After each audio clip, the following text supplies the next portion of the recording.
In last round, Dark Horse Don found top gear with his brother's backup car, but it's a different story on a track as dry as Grandma's potato salad.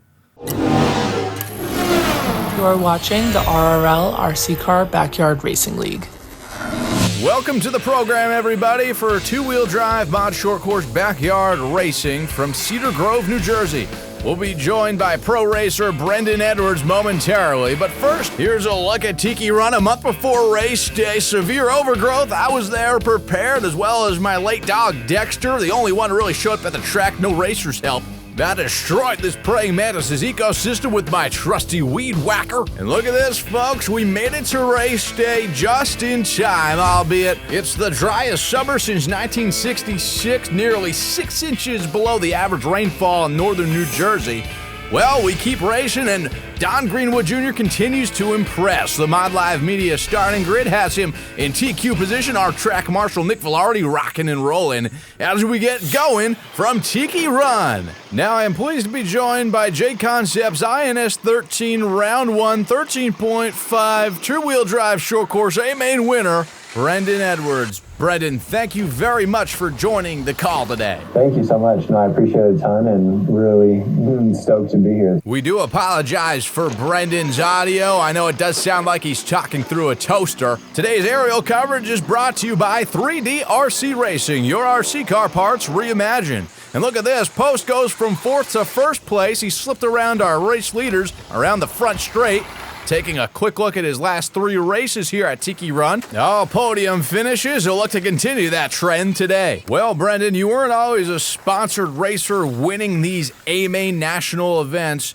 Tell me about how you got going with RC car racing. Honestly, at the beginning of it, I really didn't even know that this was a competitive scene. This race I'm taking a look at right now is it's so awesome just because it's so much more than even what I had at the beginning. Oh, sorry, dude. Get up here, I'll give that back. The spin-out specialist gets a taste of his own medicine from Greenwood Jr. Post hasn't had the best first half of this series, and if there's a race he needs, it would be this one. Brenden, what do you think of this? That's tough. Cars are unsteady landing the jump. I would have maybe waited for a couple of seconds, but I don't know if I would have waited for an entire stop to let him get back by me. They're just the elements of the track, I feel like. Speaking of elements on the track, your win at SDRC Raceway in San Diego, California, it's an indoor off-road high bite clay type of track, so the elements aren't exactly what you're seeing back here as we see Bonhomme on the tail of our leader Greenwood Jr. It's not so much you're dealing with bumps, but you were on your 2 wheels at one point or another. What's going through your head in those kind of moments? Just hang on to it as best as I can. Once you get a dialed enough setup, you do really become part of your truck. Yeah, at your kind of racetracks, you must be dealing with really high levels of grip, especially toward the end of the weekend. You got to be on your toes. As we see Braeden Banci and Brent Post get into it. I hate having to come to a full stop to go over that little hump. But I'm clearly frustrated battling the track this afternoon as Braeden Banci makes heavy contact around that kicker. He lands on all 4 wheels, and we keep racing. That's short course trucks for you. Shows you the durability of the Traxxas car right there. I think that's a 7-time barrel roll and just keeps going like nothing happened. Yes, the forever durable Traxxas Slash. I understand your first truck was the HPI Blitz, another great choice. Catch more backyard racing next round as the competition heats up down the stretch. Watch it all right here at youtube.com/RRLRC. If you're just joining us, we're pleased to be joined by Team Associated's Brenden Edwards, a terrific short course truck racer from California. What makes short course racing so special to you? I think it has to do with the visual appeal, of course. You know, it looks more like some of our full skill cars that we see racing on TV, more so than the buggies, I would say. Wheels being covered, I think, is a huge part of it. I know I was seeing some of our racers getting a little tangled up, and albeit that does happen every once in a while, but it's easy to get going after you get into it a little bit into a corner and then just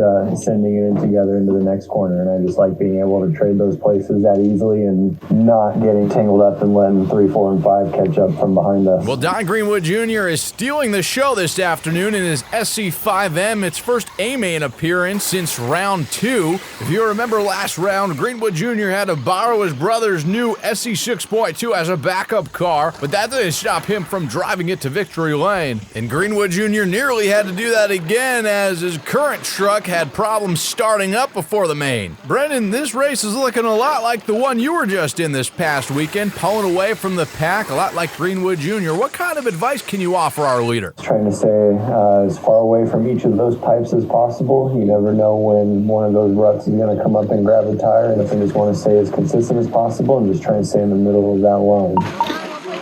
First. Appreciate it, Braeden. Great act of sportsmanship by second-generation racer Braeden Banci. You just love to see that. You love to see that at every level of racing right there. That mutual respect's going to go a long way, and Braden's pretty young. Pretty soon, everyone's going to be giving him room as he starts lapping everybody here in the coming years. Suddenly, Post is after Bonhomme like a ham after a bone as they go around turn 1. Post takes a little wide. Oh, he clips Velarde, the track marshal. He's going to feel that one. Another unfortunate event for Post. Oh, Marshall had to just take a pause there. Nothing he could do. Unfortunate, going way wide. About a minute left, and Post crosses over the lap traffic of Banci. Now he's right back on the heels of Bonhomme. That rut. Post now gets the position for second place from Bonhomme just as the sun comes out. Is it a sign from the gods that Post is back? This last minute is proudly sponsored by My Live Media. Go to the links in the description to learn more. Brenden, with under a minute left, how do you suggest these racers stay calm and level-headed? Usually for me, it's the straightaway, just because it's the most straightforward part of the track. I just try and make sure I get my blinks in then, make sure I swallow if you have to, whatever you got to do to just mentally reset yourself. Around the bend they go. Oh, and Post feeling the heat, or he has too much dust in his eyes. He forgot to blink. He lost position to Bonhomme and me. Oh, and now he gets the position for third at least back with 1 lap to go. The battle is for second place. Post, the hard charger of the afternoon. Bonhomme just needs to keep it on all fours, avoid any catastrophes, and he'll secure a second place finish. Over the kicker for the final time. Bonhomme keeps it clean. He'll finish in second, and Post breaks my camera in third. I'll take fourth, but this race win belongs to Greenwood Jr. Don had that victory lap there at the end. Everyone from behind was flying there at the end trying to push it, but consistency was key and just wasn't enough. Track after this is Red Hawk, not my forte. I had a rough time there last time. So I knew between Cam, Jack, and I, whoever had the win kind of established themselves in a good spot. My brother had a set of tires that just ended up working out really well for me. Mega Grids, they were a HPI tire or something like that, discontinued tire that I'd never heard of. I was really happy with that tire though. It was soft, nice thick pins, worked perfect for the conditions today. Track was a little dusty, loose, bumpy, and it seemed to do everything I needed to keep me planted. I just had to get the truck right, especially after Red Hawk. I just had to get the truck right. I felt like it was within my grasp, and now I'm really feeling confident that I have an outside shot to win it. Cruisin', actually. Ron over at Cruisin' RCs, he definitely helped me in a pinch, get some last-minute parts to get the thing up and running. Really want to thank those guys. We see the point standings here. Brenden, what is your strategy in a point series? Definitely about trying to maximize every opportunity possible. Some races you're gunning for max points. Other races you're trying to salvage and stay in the hunt and live to survive another round. Brenden, thank you for your time and best of luck with the rest of INS13. Appreciate it a ton and looking forward to watching the end of this series. Can't wait to see who takes in the last couple rounds. So long, everybody.